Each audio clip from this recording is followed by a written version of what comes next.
কাশ্মীরের চিরচেনা রণকৌশল আর অভিযোগের বাউন্সার ছুঁড়েও সুবিধা করতে পারেনি ভারত। পেহেলগামের ভয়াবহ হামলাকে কেন্দ্র করে পাকিস্তানকে কোণঠাসা করার কৌশলে মঞ্চ সাজিয়েছিল নয়াদিল্লি। কিন্তু যুদ্ধের হুমকি, সেনা তৎপরতা, কূটনৈতিক চাল সবই যেন ব্যর্থ এক স্ক্রিপ্টের মতো মুখ থুবড়ে পড়েছে।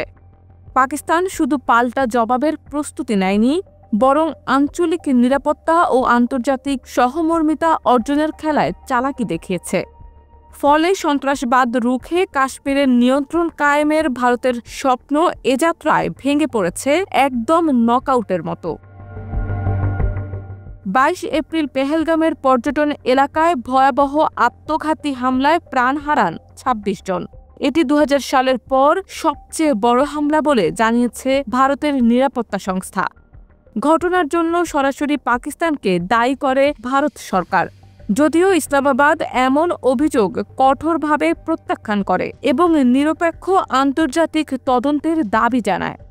এই ঘটনার পর দুই দেশের মধ্যে সম্পর্ক ভয়াবহ রকমের উত্তপ্ত হয়ে ওঠে। ভারতের প্রধানমন্ত্রী নরেন্দ্র মোদী সশস্ত্র বাহিনীকে অভিযান চালানোর পূর্ণ স্বাধীনতা দেন। অন্যদিকে পাকিস্তান দাবি করে ভারত 24 থেকে 36 ঘণ্টার মধ্যে সীমান্তে হামলার প্রস্তুতি নিচ্ছে। এই প্রেক্ষাপটে গত শুক্রবার পাকিস্তানের রাওয়ালপিন্ডিতে সামরিক সদর দপ্তরে অনুষ্ঠিত হয় একটি জরুরি কর্পস কমান্ডার কনফারেন্স।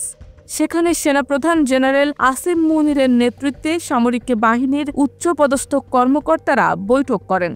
বৈঠকে পাকিস্তান ভারত আলোচনা অবস্থা এবং আঞ্চলিক নিরাপত্তা পরিস্থিতি নিয়ে বিস্তারিত পর্যালোচনা হয়।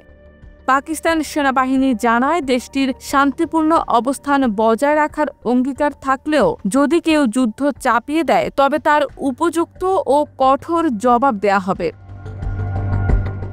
সেনাপ্রধান মুনির বলেন, ভারত যদি দুঃসাহস করে হামলা চালায় তবে পাকিস্তান প্রস্তুত রয়েছে দ্রুত জবাব দিতে।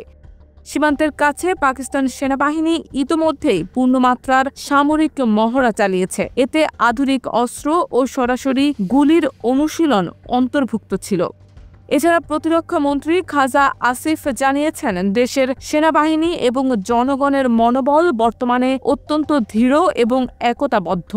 তিনি বলেন, শান্তি ও উন্নয়নের পথে পাকিস্তানের অগ্রযাত্রা কোনো সন্ত্রাস, চাপ বা আগ্রাসনের দ্বারা থামানো যাবে না।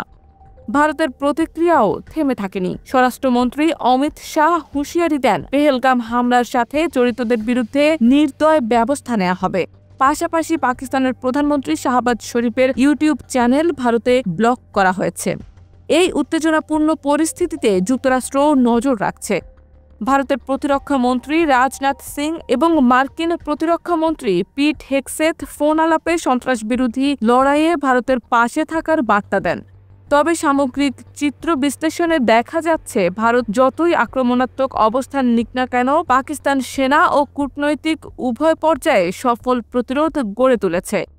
ফলে এখনো পর্যন্ত ভারত শুধু দাবি করেই যাচ্ছে, কিন্তু কাশ্মীর প্রশ্নে কোনো বাস্তবিক অগ্রগতি অর্জন করতে পারেনি।